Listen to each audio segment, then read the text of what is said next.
I will do that now. And then you'll have to bear with me here because I'm doing things a little bit on my own. So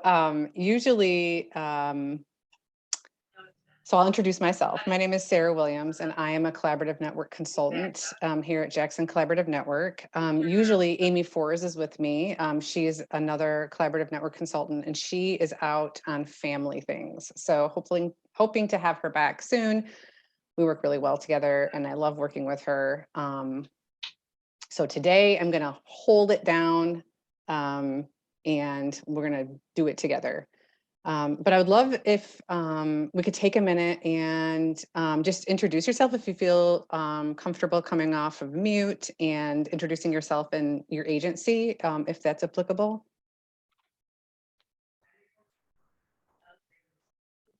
Sure.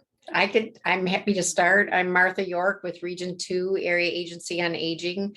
I am the community education coordinator, so I run a lot of virtual programming for people with chronic conditions.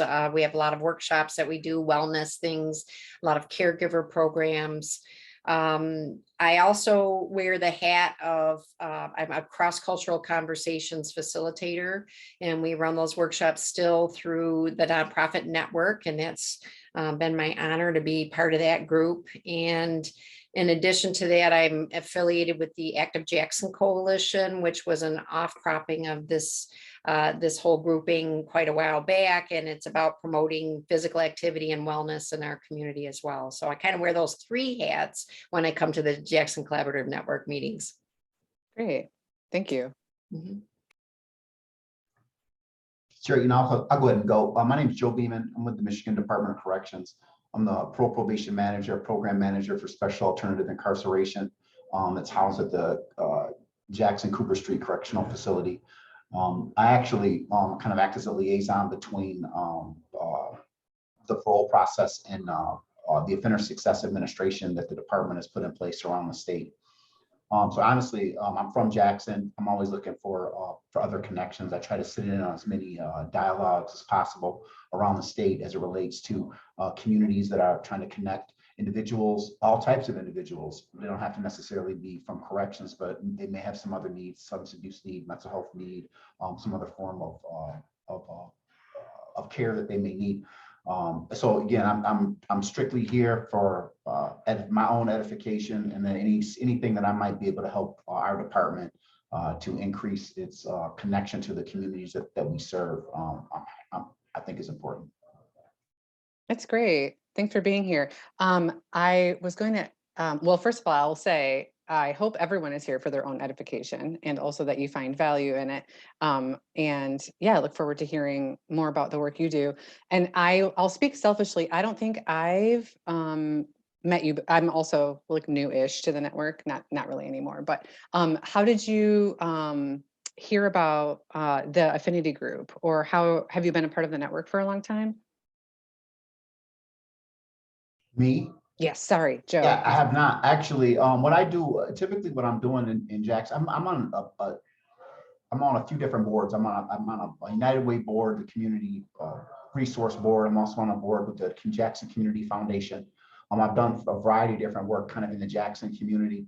I've been interested in our own district court jail system. So I kind of stumbled across the Jackson Collaborative Network through my other research and putting things together for reentry projects and things like that I tried to assist or just try and connect individuals. I spend a lot of time just trying to connect individuals like with JobStar in the United Way that serves a definite specific population for our purposes, right, for the Department of Corrections.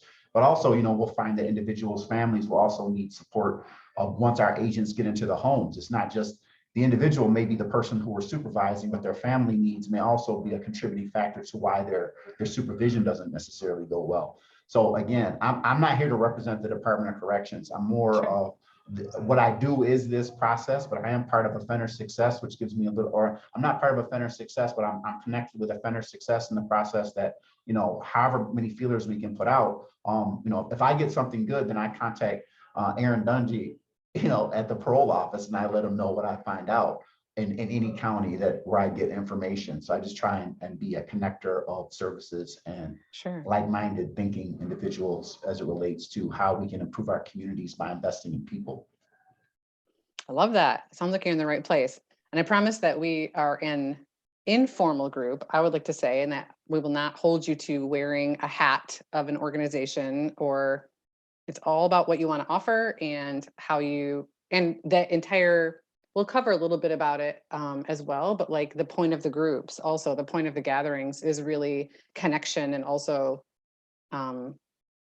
learning from each other, all of that. So thanks for being here. Nice to meet you. And Adam, you're up.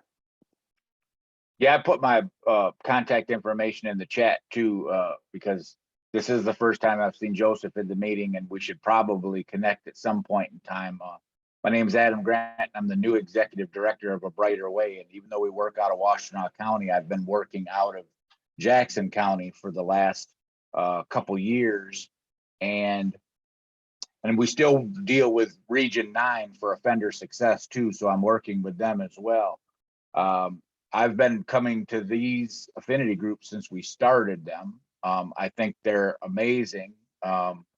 When you get people together and when you get people to be able to relate and talk honestly and just spitball ideas and then put them into practice, I think it goes a long way. I love that Joseph described it as, he's doing some community building too. He's just showing up at places, connecting people with resources. And I think that's what we can do. It's good we've got somebody else, because I was the crash test dummy for the group who would just go out into the community and say, does this work? Let's try it. And I'd come back and report to everybody.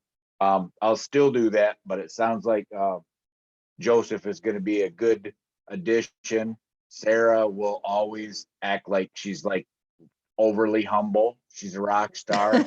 And I've always appreciated Martha's input into a lot of these conversations too, because Zoom or not, you can start to understand, people's hearts and whether they're genuine or not. And I think that this group is all here for the right reasons.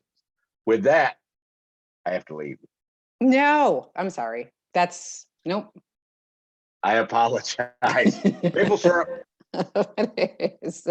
Well, I know you're busy and you're balancing a lot of things. And I'm so glad you were able to pop in.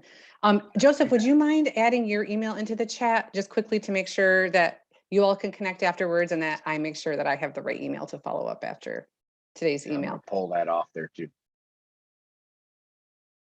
Perfect. Thank you for doing that. But good luck with the rest of your day, Adam. And I'll send you all the emails from the follow-up today. And all right. Thank you. Bye, guys. One. So we will have a small but mighty group today. It happens often, and also we'll just wing it, and things always come from it.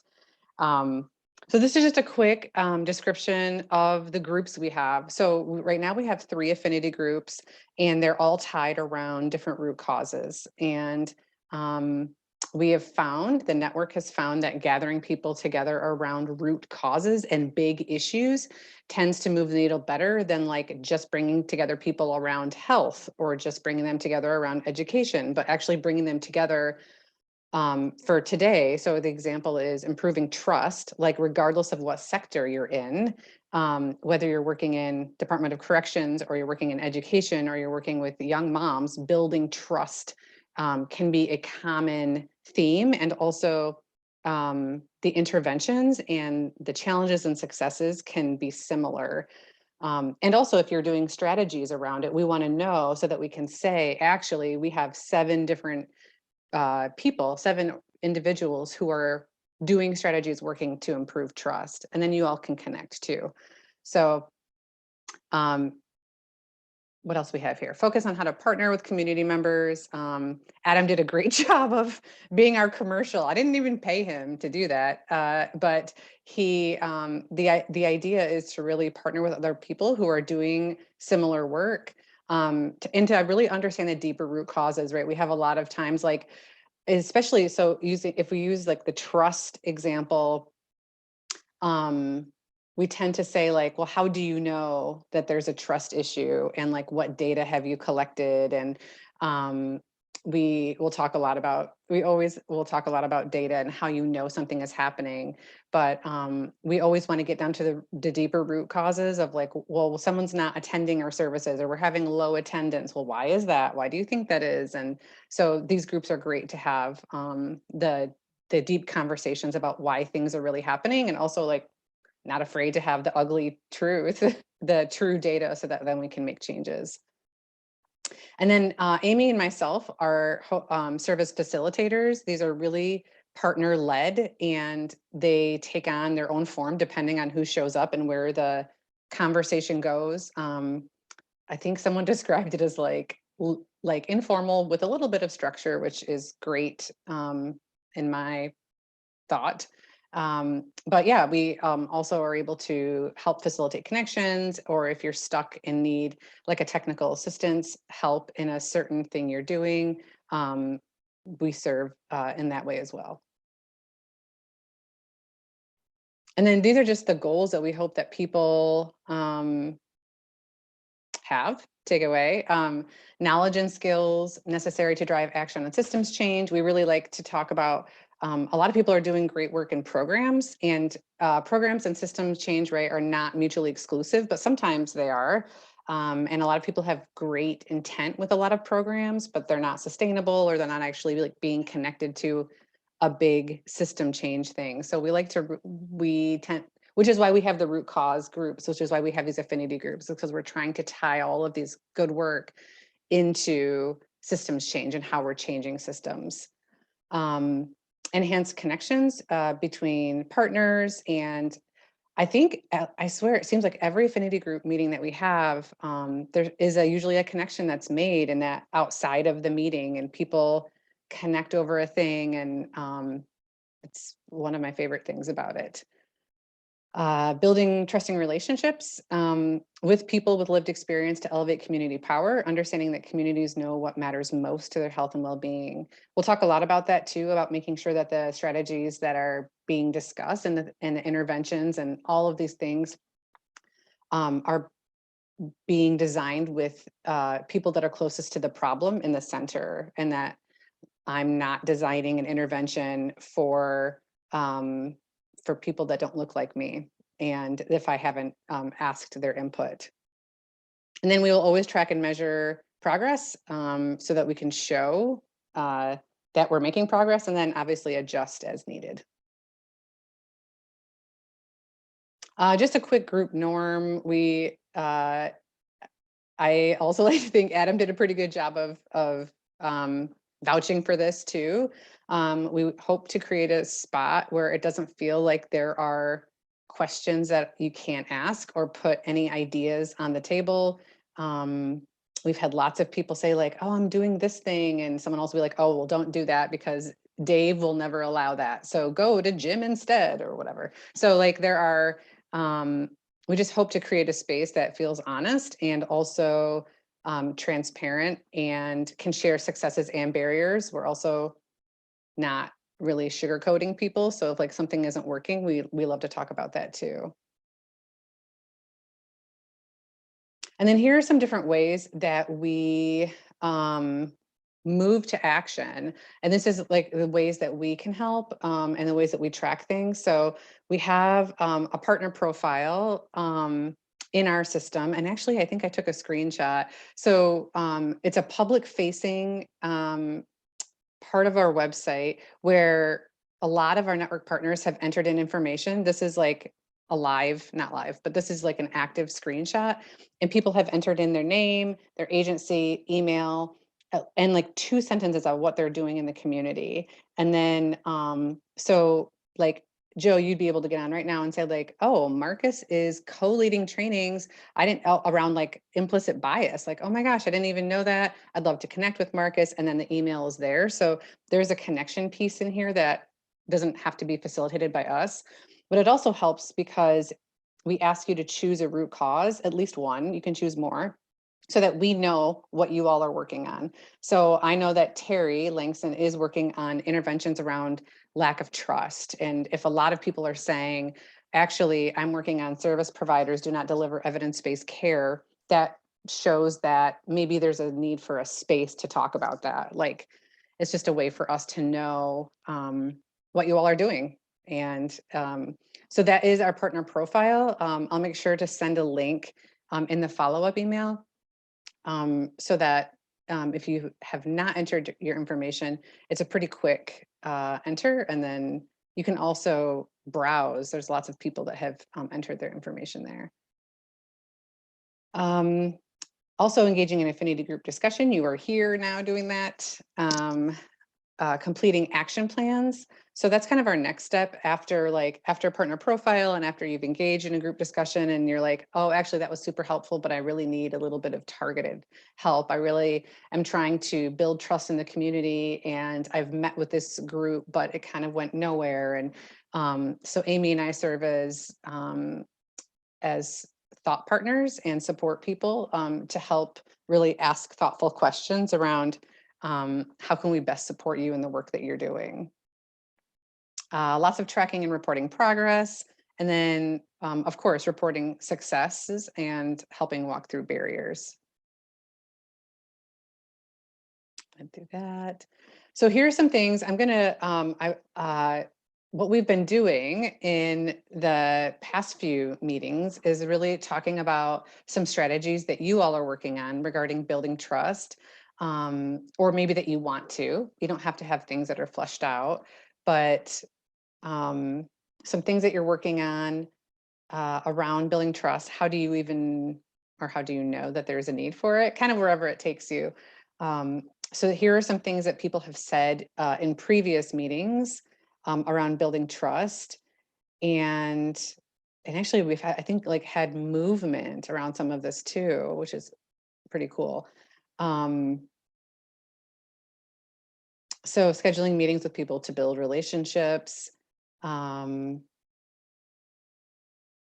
was here and talked about showing up to events to meet people to build trust, and had talked about hosting focus groups and maybe even changing language because focus groups may not be the right language to use.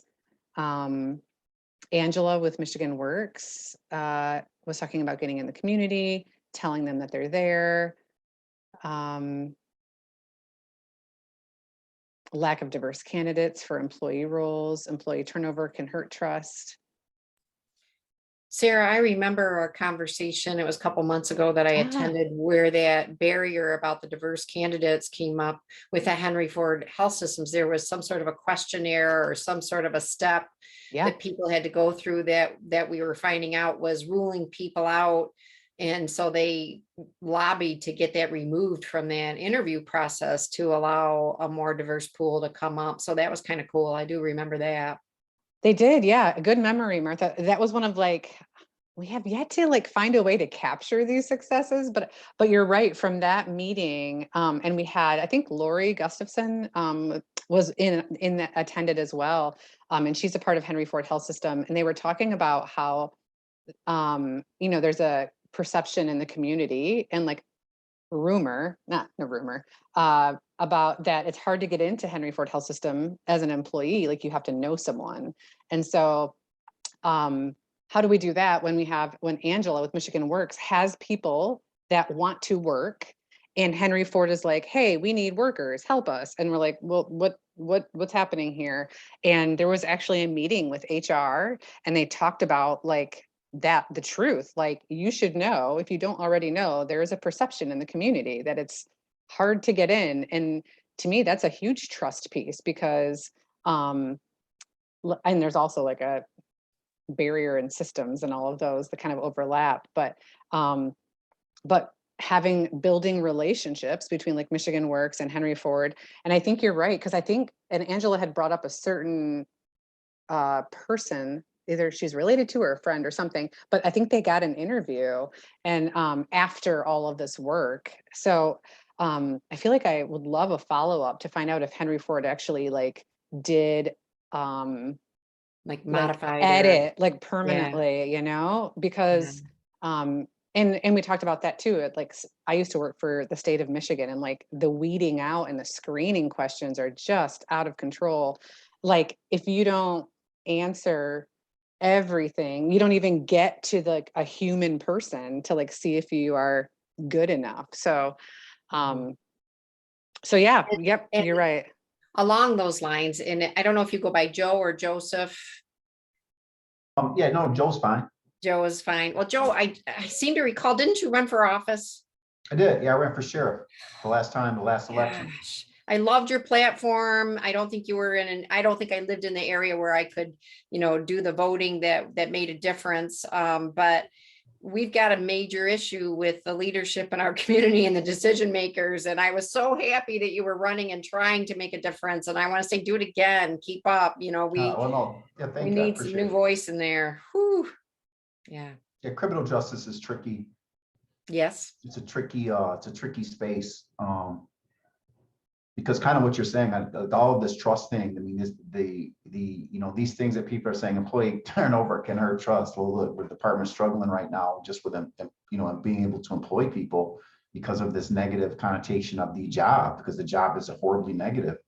Right. And so when we look at criminal justice in its totality, right, in its entirety, it becomes, we really have to completely redo it, like completely. It has to be, our goals for the police department have to be different. Our goals for what it means to incarcerate people have to be different.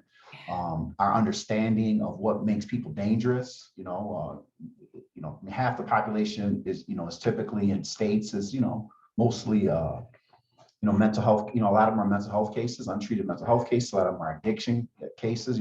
There are definitely people that need to be separated from society for sure, either through severe mental health or, quite honestly, the trauma inflicted by them by society, quite honestly, has done irreparable damage to their ability to really function effectively inside our society. So if we don't rethink the whole thing, then we're doing ourselves a disservice, because the individuals that now are just fuel ultimately for an industry, as opposed to human beings that you're trying to actually, retool to say, you have to own what you do all the time. You can't rob people and then think it's okay. I mean, obviously, but how we deal with it, throwing people in the dungeon didn't work in the 1600s. It certainly doesn't work now.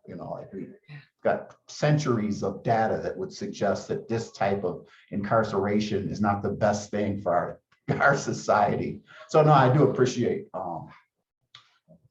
any support. Quite honestly, I got in that race super late. I was my own third choice, but I told myself that somebody's running on a different platform than what the Dems and the Republicans were running on. And I'm a staunch believer that criminal justice, no one engaged in criminal justice, judges, prosecutors, sheriffs, should be a partisan position. It should in no way reflect a political party in any form or fashion. If the scales of justice are truly blind, if that's what we say. And nice. I had a brief stint where I worked for the Michigan Prisoner Reentry Initiative as a social worker, and I loved it, but it was so hard trying to help people who had been incarcerated and had issues on their history that they then weren't even considered as candidates for jobs. They were all ruled out. And it's like, how do you modify some of those, again, that hiring practices stuff, and allow people who maybe have a history, but they're trying life differently. We need to give them more opportunity. There was a lot of challenges with that, I found. Absolutely, because it only takes one bad case. That's the problem with criminal justice, is when one case goes bad, that's the only one that you think about. So if you have a program that's successful, if you were 99% successful, quite honestly, if you were 40% successful in most ventures, they would say, man, you're doing a great job, do a great job. But unfortunately, corrections is a no-win situation, because the second, if you had 99 success stories, but the one goes out and, murders somebody, now the program's a failure, or that's the way it's presented, because then it becomes a political issue, as opposed to, no, the problem's not that. The problem is maybe we need to examine where we went wrong with this person. Yeah. But there's always these political knee-jerk reactions don't afford us the opportunity to find the sweet spot in between the punishment and the reconciliation rehabilitation, of that process. Right, exactly. Yeah. And the politics won't let us do it. We're either tough on crime or we're soft on crime. It's That's like, right. what are you talking about? That's not the way the world works.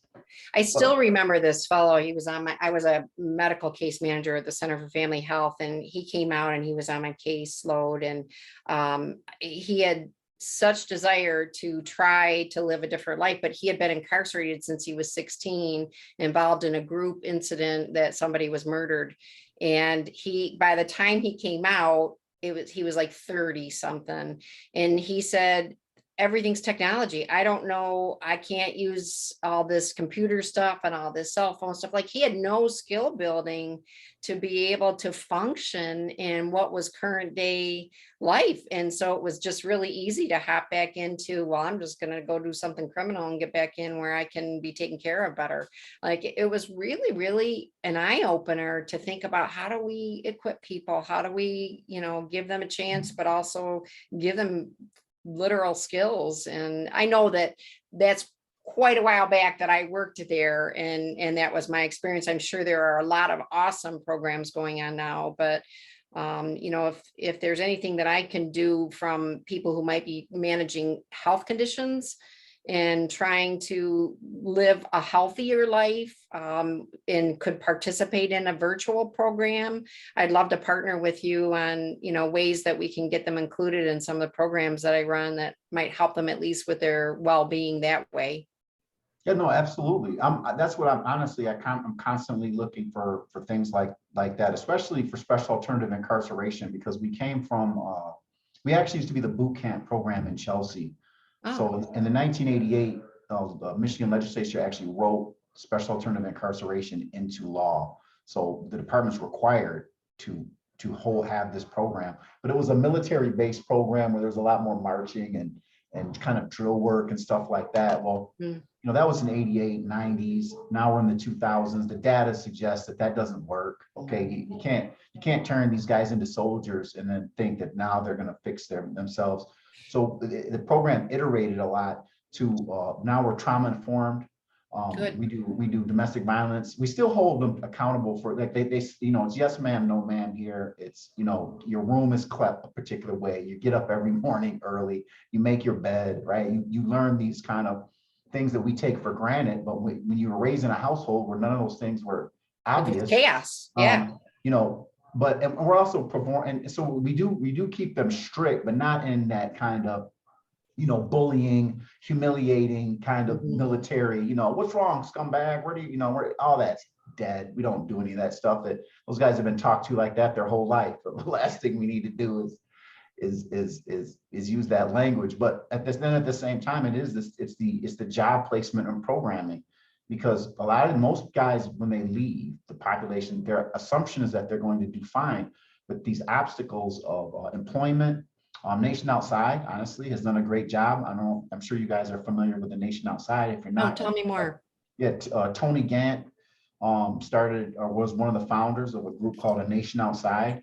They're actually under the umbrella of Fair and Just, the Fair and Just initiative. I was just on a meeting with one of their attorneys for Fair and Just, but they're a policy advocacy group for returned citizens. So they do a lot of work like banning that box you were talking about, that, have you been convicted of a felony box, trying to help them out with housing, making sure that they're not discriminated against because they had a felony and now they can't get housing. Those basic blocks are huge barriers, we know, again, statistically, for individuals returning. But they don't, when you're on a trust, right? There's no trust. They don't trust us. Quite honestly, the economic divide has become so pronounced between communities that there's no trust there. And so this rebuilding trust is huge, and they have a completely additional layer of it because they don't believe that the criminal justice system is fair either. There's multiple mountains that we're climbing over. So absolutely, I'd be interested in investigating. You should whatever you have, send to me, because I vet it all through our obviously our administration. I don't get to run free for all, right? It's still a state agency, so there's layers of processes, but it doesn't matter. Like I do this all, all the time to try to make connections. I bring in health and wellness coaches to talk with these guys. Good. Right now, or prior to COVID, we're in outbreak status right now, so we're not taking anyone in, but there's a programming comes in so that they can talk to people about that, because it's that holistic approach to the person, that there's more than just this person, this incident, this one issue. That issue is made up of multiple branches that some more significant than others, that hopefully we can intervene at those points once they trust us that we're actually trying to help them and not, just somehow using them for. I had a kid tell me today he was in the program only because the state of Michigan needs $10,000 for everybody that we get $10,000. Like, that's the craziest thing I've ever heard. Of course that's not true, but somebody fed him that. But that's the mentality of him. Like, he believed that. Yeah. He really believed that he was sent to this program because some financial incentive by the state. And that's insane. Yeah. For him to believe that. But again, he's 18 years old, he's a young kid. So, he's not, isn't fully mature, but that's a little frightening.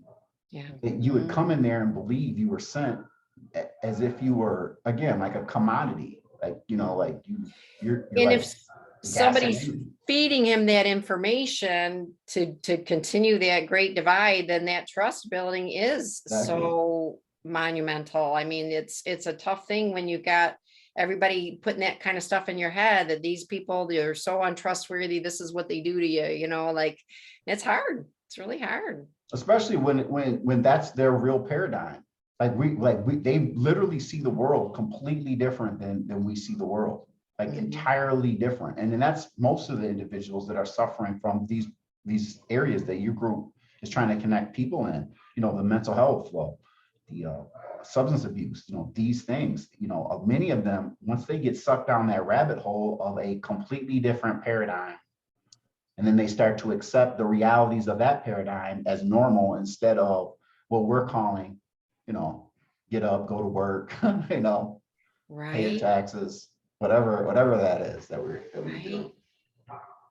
Well, it sounds like Martha, I'm also a social worker. And so as I'm listening, like, and you're talking about it, it's a disservice to think that anyone is how they are because of one thing, like any of us. Right. And so, and especially young people. Do you work, Joe, with juveniles or adults or both? Well, primarily it's adults. I'm working with the state, so we're primarily working with adults. But a caveat to our program in past is that we could take 17-year-olds as long as they were turned 18 while they were in the program. I see.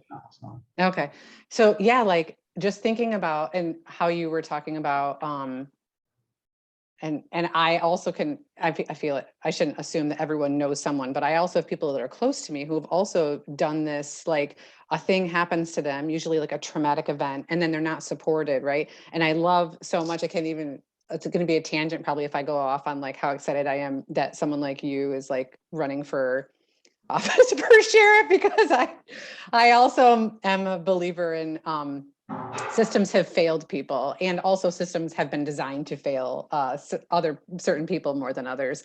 And so the onus of course, people should be held responsible for actions, but also who's deciding what is a crime, and who is deciding what is the right consequence, and is there actually, I mean, I'm also a big fan of restorative justice, and I mean, we could like go on and on about that, but like finding value in humans and finding value in these young people. I'll just say young people because they're probably all younger than me, but like helping understand what failed, what supports were not in place to help these people, and then how do we change that? Like, okay, so even if we start at square one, like maybe mental health is number one, maybe we can like, okay, let's start there.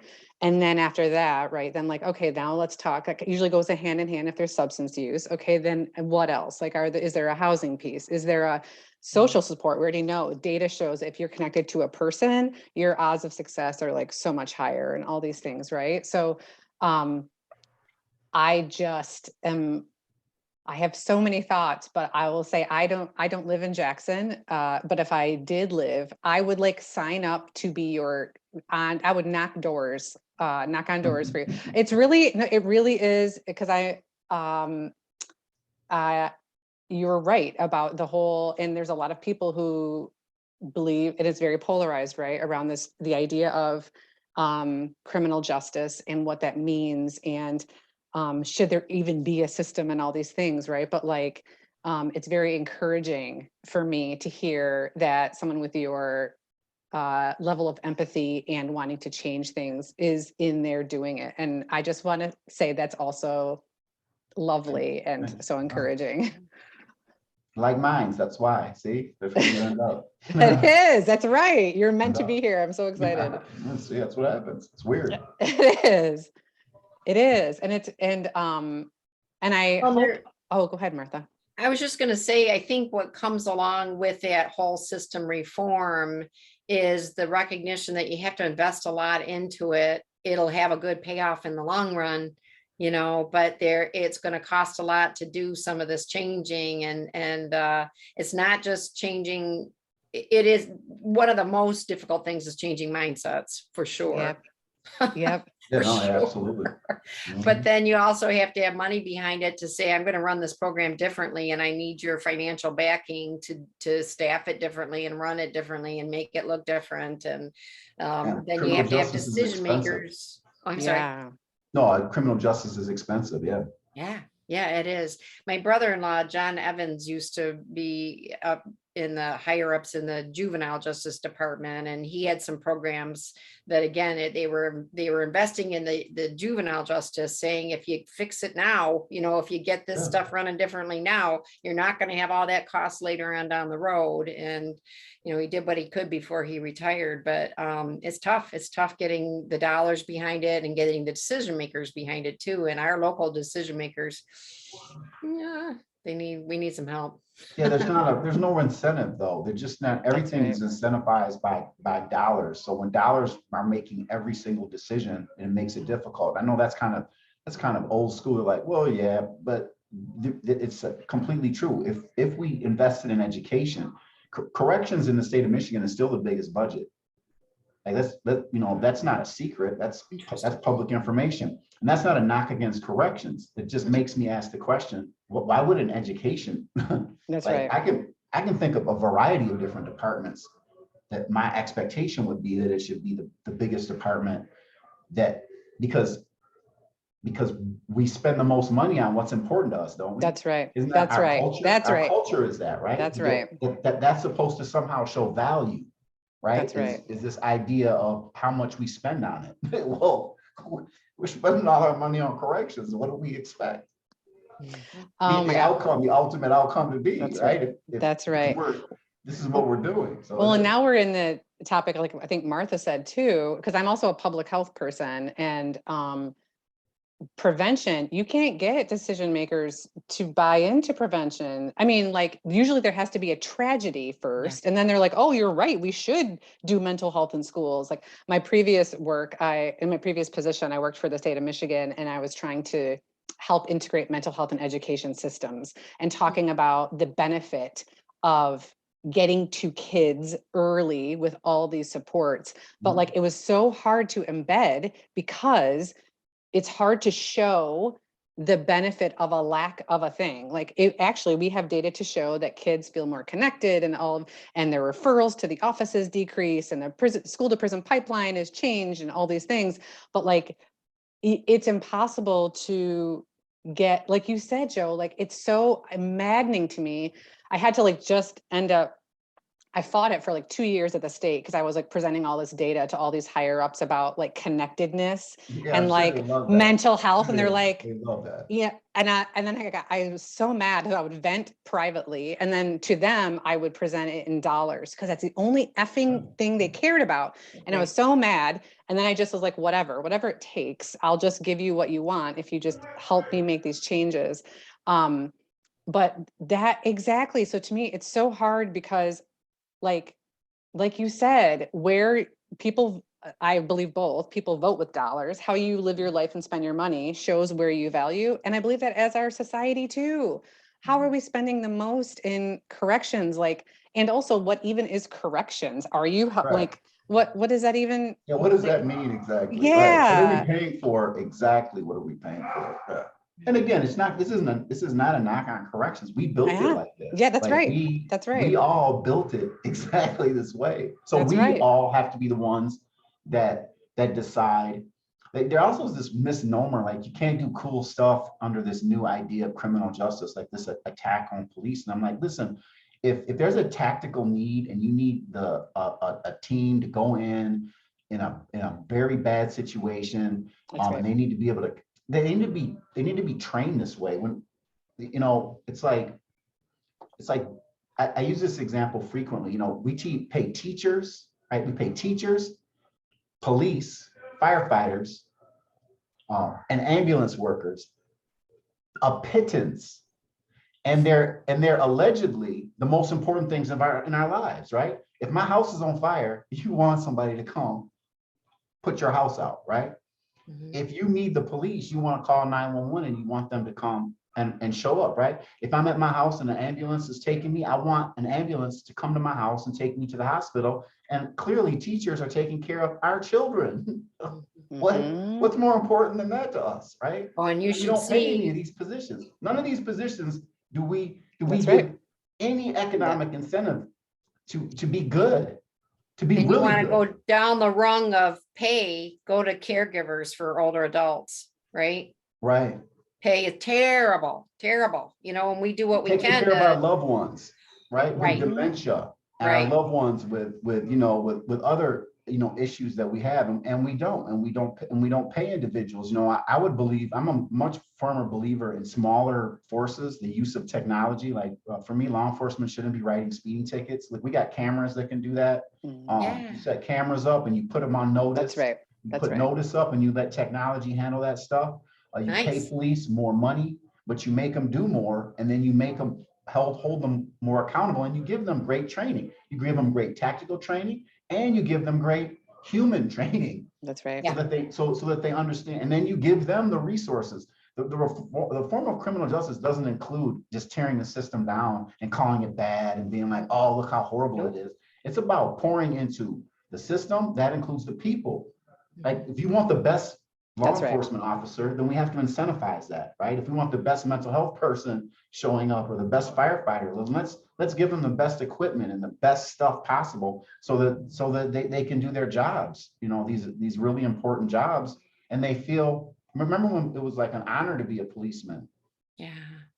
I got together with a friend of mine who is he was a former Michigan State police officer, and now he's a chief of police in a small rural town. And he was kind of rolling his eyes at that idea of having social workers partner with police officers. And I said, you realize you're talking to me and I'm a social worker, right? As you're rolling your eyes.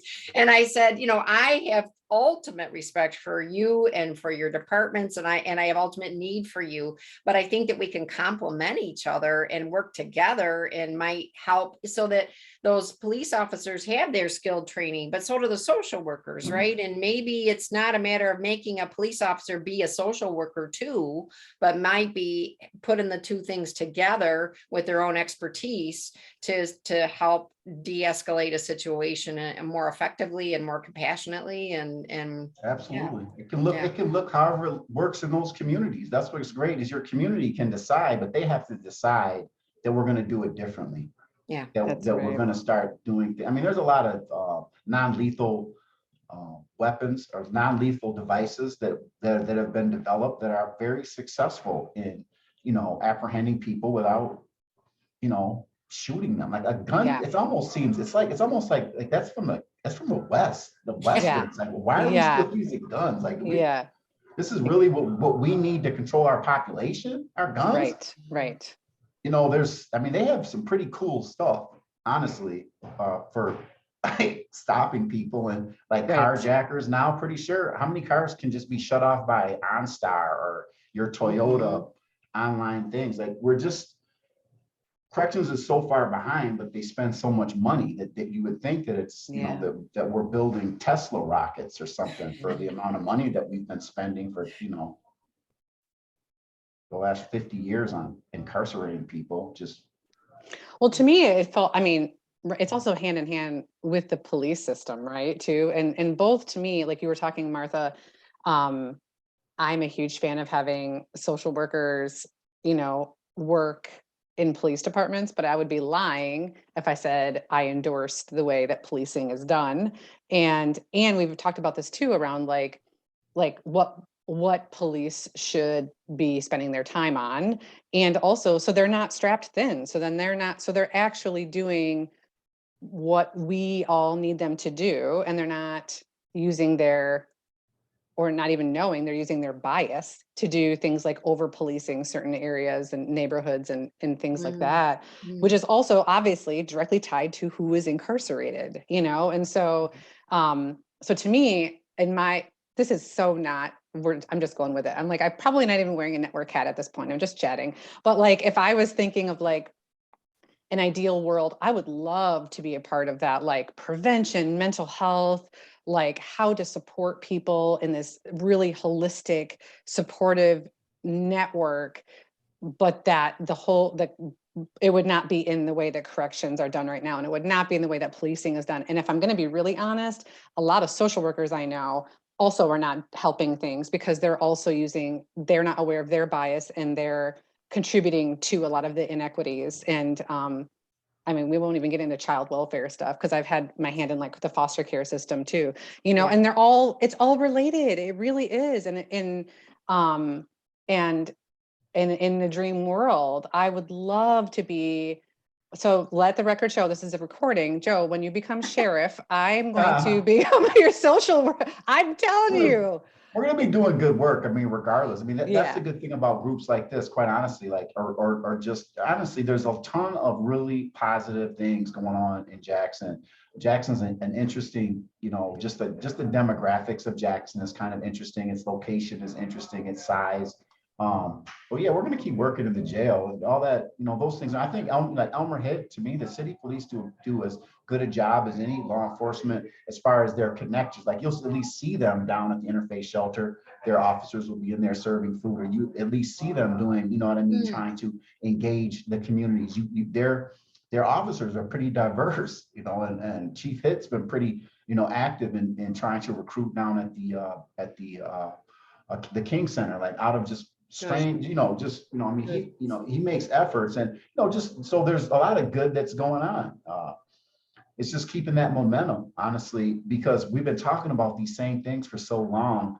I think people my age, that's where it becomes frustrating because, you know, now it's like I remember the Malice Greens of the world, right? I don't know if you two remember Malice Green, but that was a video of 2 Detroit police officers beating up this guy. It's like 1986. It was when hand recordings first came out, or the Rodney King beating, right, in Los Angeles, that sparked those riots that went on. NWA's lyrics or Ice Cube's lyrics in the 80s, when you listen to those lyrics, everything that happened to George Floyd and the rest of these Aubrey, you know, it's all in there. Yeah. And that's 30 years ago. Right. This is where we still are. Right. So to me, I'm more excited about that because I feel like the younger, my girls, their age, these younger generations, their minds are a little bit different. The world they're growing up in is a little bit different. So I feel like it's important for us as adult leaders, right, for our youth, hopefully, and our communities that we can connect, because ultimately we'll all be better off. That's the thing that you know, that's not a communist idea.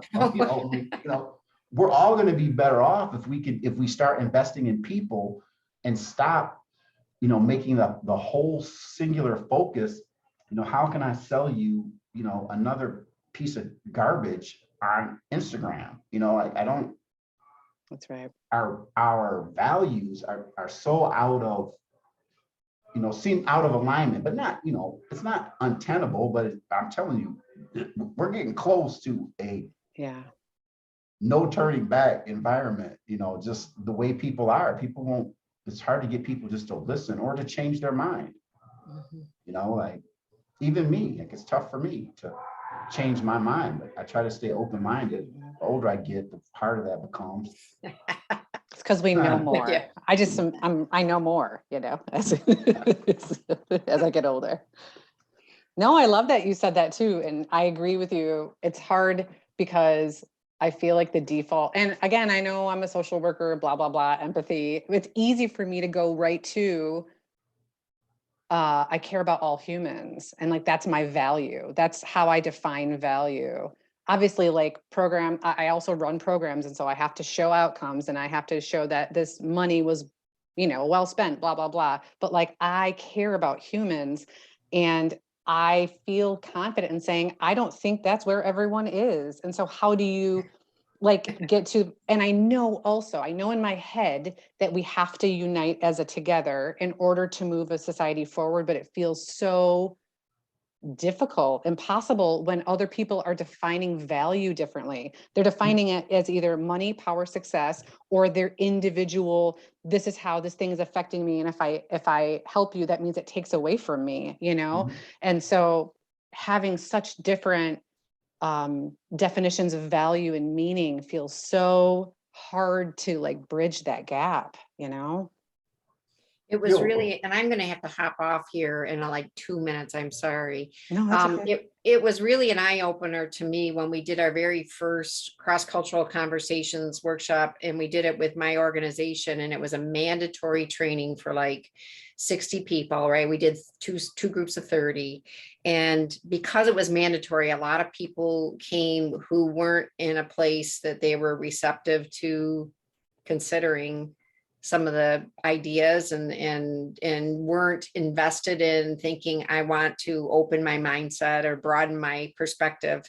And it was so divisive by the end of it, because of the mandatory nature. It was painful. And it was really an eye opener, because then all of us were like left hanging with, I can't believe those people said that, and now I got to work with this person. And now I know what their beliefs are like. Oh, it was painful. So now we run those things differently with more of it's not mandatory. And we get groups from an intermingled group from the community. So it's a little bit less threatening than these are my co-workers and this is my superior or whoever.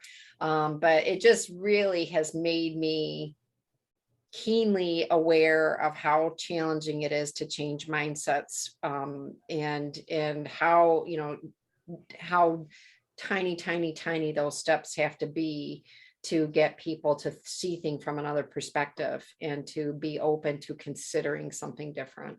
It's hard work. What a joyful hour this has been. Thank you so much. Martha, thank you. It's nice meeting you. Yeah, thanks, Martha. I'm so glad you came today. I'm so glad. Thank you. And Joe, I'll send you some of my stuff. It might not be a fit, but for me too. Okay.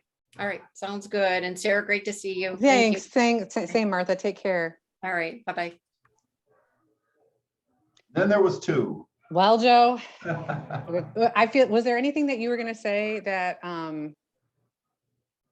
that Martha, I think, spoke up first about? Oh yeah, no, I was going to agree with her. That's all. And I said, and then I remembered she had to get off, so I was going to let her get off. Yeah, no, it's all heavy, and honestly, that's why I never know. We never know who's going to show up to these meetings and where the conversation will go, and it all depends on who comes and who's engaged and listening. The good thing about these groups is that it tends to be that people show up and are authentic, and it also helps that both Amy and myself, I'm pretty open book, and sometimes I wonder, I'm like, should I say this here? But that's just who I am. And so I feel like it leads to really authentic conversations and transparency and hopefully connections, and building trust. Right. Exactly, because we're not going to build trust if people don't believe me or if I'm not being authentic, and vice versa, all of it. And like hopefully in a couple more meetings, right, I could be like, oh, I know Joe, and if I send, you to him, I know he will like take care of you or be a good Right. connection for you, etc., and vice versa. Awesome. What a treat. I had no idea today would go this way. I have a whole like rest of slides that we didn't get to, but I'm very content. Is there anything, I mean, I've got other shit. I'm gonna swear now too. But like there's other things that we talk about that aren't really like relevant to today. We can just leave it It's as a like conversation. collective. These are collective. This is kind of like collective. What's that called? Impact. Impact, right? Yes, that's literally my Impact kind of. title. Well done. Oh my gosh. Usually I tell people I'm the backbone staff of a collective impact group, and people are like, I don't know what those words mean. But you're exactly right. Like there's all of the community partners came together and decided their mission, values, the vision, and then what they were all going to do to move the needle forward. And then they defined all of the big issues. So like trust, and actually that was the community. There was like surveys that went out, and they did interviews of like, what are the biggest needs in the community? And like these 14 things rose to the top. And so like building trust is one, inequitable policies and practices is one that we have another group. And then also service systems are difficult to navigate. And also they all cross over each other, right? Because like if you build trust, like probably people will be able to like navigate systems, whatever. So yeah, we work together and we try and bring people together and have it be partner led, and make it very clear that I am not an expert in, especially not in the work you all are doing in the community, but like as like a thought partner and as a support person. And I am a systems person, and I can do policy and things like that. But yeah, absolutely, a collective impact. And then it's so tough with COVID because we had decent momentum around gathering and building relationships, and now we're just Zooming. So So I noticed Adam was from Washtenaw.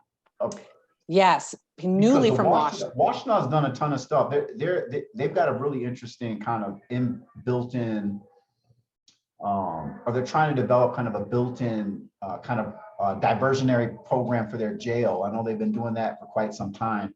Oh, their prosecutors been pretty open to allowing certain case types to flow through some things. So yeah, I mean it's a good location, 100%, just for the kind of the activity. I just like, and Jackson's size is a good, like I said, it's a good size because you feel like you can actually do something, around 160, 170,000 people. You can kind of actually make a difference if you can get, the numbers. They don't even have to be really that high to really make, a substantial difference. Yeah. So one of the things I like about the United Way's pledge to try to, I think it's ambitious, but 5,000 families, right, to take 5,000 families in Jackson County out of poverty. It's ambitious, and I like that, but that's but also like what are all and those are the things, the conversations we love to have here too, right? Because like, well, what things are being addressed to talk about poverty, right? And I think that like there are immediate need pieces that so many people are good at, and there are a lot of programs to like hurry up and get families food, or like, but there are so many structural issues around like, well, why doesn't this family, why aren't they being paid a living wage? Why is rent so high? Why is there a housing crisis? And all of those things contribute. So to me, like if we're going to have a poverty goal, which I think is so important, I think we also need to have all of the other pieces there. Like, is this family like the root cause, right? Like, well, what is that? And it's not just one, but like, what are the things that are contributing to that? And what systems have failed these families? Or whatever. I'll say systems have failed, but the systems were designed, right, in a certain way intentionally, but they have failed a lot of people. Oh my gosh, today's been very soapboxy for me, and I do blame you mostly for that. Well, there's not, I mean, the thing that I can appreciate is, for another thing, I guess, that I appreciate in these, when you're having, conversations like this, it becomes difficult because there's so many, there's like so many emotions ultimately that get involved, you know, in the process. You know, I grew up as an interracial kid when there was like 4 of us, okay, in school. So my mother, you know, and my father and my mother's family, you know, all these hurt feelings that people have, you have to respect those. But at the same time, you can't let, you know, I don't know, I'm like almost purely a humanist when it comes down to it. It's difficult for me to, I don't think there's any culture you can point to that the immediate opportunity that they had to have the upper hand over somebody, that we as human beings just didn't try to exploit that for whatever reason, and then cut ourselves up in categories to justify whatever tyranny we were trying to inflict on these other people because for whatever reason of it. So I understand why people get in there, you know, are in their feelings about certain things, but I like that openness, because it's difficult for a white woman or women or a white man to really say anything in certain, you know, audiences, because it's gonna automatically come across wrong, and that's not really that person's fault. It's the way we've done this, you know, here, and this lack of this reconciliation that we still don't have. After all of this time, we still have not reconciled to the, you know, the point for a group to be able to say, you know what, all that stuff does matter, and it definitely did stuff that has affected your community to negatively impact you. You know, that acknowledgement being made, but then it's the other group's responsibility to forgive in order for the reconciliation to occur. You can't, you know, say, well, this one's good and that one's bad. That's no different than what you're getting. You know what I mean? So I see why it's so difficult for us to move forward through this a lot of times. But again, my perspective is, you know, I'm like, get over yourselves. You know what I mean? Like, there's such a weird thing too, like you said, and obviously, this work is all human work, and who I am as an individual and as a human, I show up the same personally and professionally. So like, and I also, not in my like inner team, but like there are network partners who don't believe that racism is like at the top of a lot of our issues, right? And or because they haven't personally owned slaves, that they're actually not to be held accountable or responsible for any of the reconciling. And so that thought, and again, we come back to this piece of being so divided, because to me, there's a piece of like, what is also my responsibility as a white woman in society right now, and also in different crowds and with different audiences. And I already had some of that before, like I was telling you, like reframing things, because I always want to lead with like human value, but depending on my audience, I won't. I'll switch it to dollars or whatever. But also how that translates to different audiences and scenes in the community. I'm very aware that I am not the right person for a lot of crowds, but I hope to have relationships with people who are the right people to be in those crowds, because this work will only be done together. And that's my favorite. I feel like I'm very good at relationships and connections, and also being aware that I don't have to be best friends with everyone, and I don't want to. It's not my role. And so like acknowledging that piece and part in order to then move forward. I'm not sure, this is being recorded, I don't know if I should ask this, but I don't know. There's also a lot of like, there's some history too, I think, with the network, and maybe some relationships that didn't go well in the past. And I have learned about them as I have shown up to try and do some work. And I feel like that's tough too. Like you said, like there has to be an ownness and like an responsibility piece, and then a reconciliation and a healing and move forward. And like how it feels impossible some days, honestly. right. Yeah, no, yeah, absolutely. And it's super hard. Oh my gosh. Well, we've solved a lot of things today. Yes, we do. We solved all world's problems We today. did. I feel put it in the books. I feel very confident that we put that check mark next to that to do right there. I was like, in your workflow. Done. Outcome met, highly successful. Yes, exactly. I agree. Well, I'll make sure to I have like I did put in, that's some action planning stuff, blah, blah, blah. So this is the next meeting for the trust group is February 16th. I'll send out a link so you can register if you want. Actually, I got the link. So I'm on the email right now. Oh, are you? Well, yeah, I think I've been to 2 different, maybe it wasn't this meeting before, but yeah, I pulled you up. I get your email. Okay. Great. So I think, please double check, because I want to make sure that I get them. Oh, I will not ignore you. Don't worry. I mean, if anything else, you'll get like, thanks for coming, and here are the updated. Yeah.